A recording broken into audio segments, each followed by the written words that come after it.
పేదవాడి పక్షాన నిలబడతాం, ప్రజా గొంతుకై నినదిస్తాం.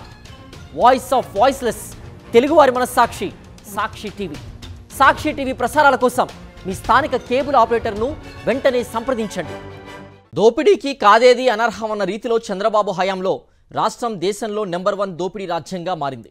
కేవలం 10% ఫినిషింగ్ పనులకు ఎమ్మెల్యేలు, ఎమ్మెల్సీల ఇళ్లకు ఏకంగా 524 కోట్ల నిధులను విడుదల చేస్తూ ఉత్తర్వులు జారీ చేసింది.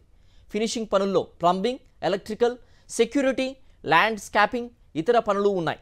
90% ఎమ్మెల్యే క్వార్టర్స్ పనులు గతంలోనే పూర్తి కాగా కేవలం 10% పనులకు చంద్రబాబు ప్రభుత్వం 524 కోట్లు విడుదల చేసింది.